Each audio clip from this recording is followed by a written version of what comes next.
Before it was a museum, the Louvre was a palace, and before that it was a fortress. Francois I tore down the fortress and had work started on the palace. That was continued by Henri II, Catherine de' Medici, and a collection of Louis the Teens. Louis XIV was the final monarch to occupy the Louvre, before abandoning it for Versailles. The art collection was started by Francois I and added by various monarchs, dictators, collectors, and curators ever after. Today, something like 300,000 works of art are housed at the Louvre. The pyramid was added by I.M. Pei in 1989. It doesn't fit and seems out of place, in my opinion. The Arc de Triomphe de Carousel is located just outside the Louvre. It was built by Napoleon I.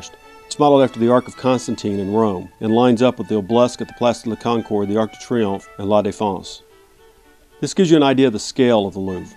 To the right of this image is Pei's pyramid. The Louvre is horse-shaped in design, with the top of the U further to the right. This picture is taken in the shadow of the facing arm.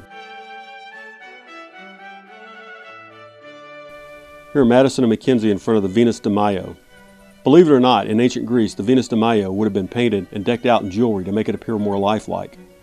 The Louvre is filled with gallery after gallery of huge paintings.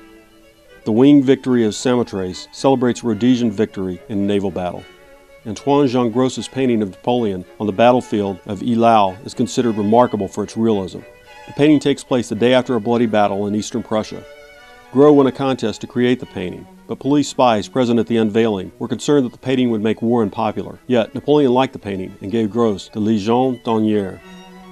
Eugène Delacroix's painting La Liberté guidant le peuple, Liberty guiding or leading the people, is the definitive painting of the French Revolution. Frédéric Bartholdi may have based the Statue of Liberty on La Liberté from Delacroix's painting.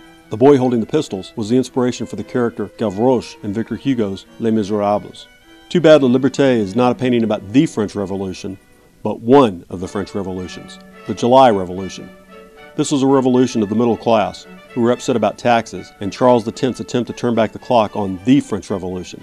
It ended rather peaceably, with Charles abdicating and the Duc d'Orléans crowned as king and a constitutional monarchy put in place. La Danseuse by Jean-François Lorta. Gerard von Opstal's Les Trois Graces, the Three Graces.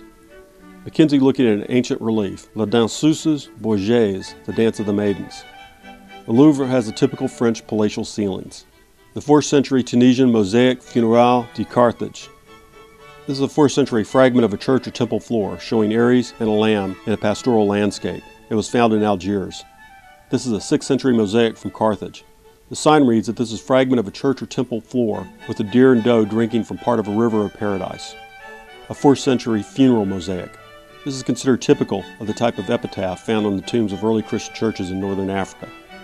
This is the 4th century mosaic Funérailles de Pelagius.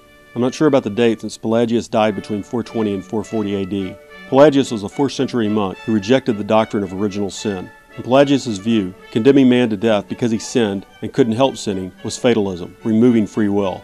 An ascetic himself, he thought that Christians were getting morally lax because of the doctrine of grace. The church got upset with his teachings, branded him a heretic, and had him killed. The 2nd century fragment of the Mosaic du Sol Mer Poisonneuse, or Fish in the Sea. This mosaic is considered remarkable because it has shading, an allusion to movement in water, reflections created by continuous coming and going, and a subtle mimicry of marine life. The Mosaic de Phoenix, on a bed of roses, created during the 5th century. It's likely that several artists worked on it. It's a 4th century mosaic of Amazon warriors in combat. The Louvre contains statue after statue of forgotten Romans.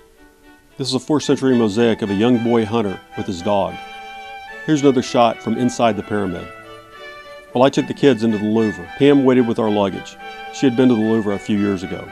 All of a sudden, parts of the courtyard elevated, revealing stairs down to barricaded entrances. Then, French troops armed with semi-automatic weapons arrived. They were still walking around after we finished.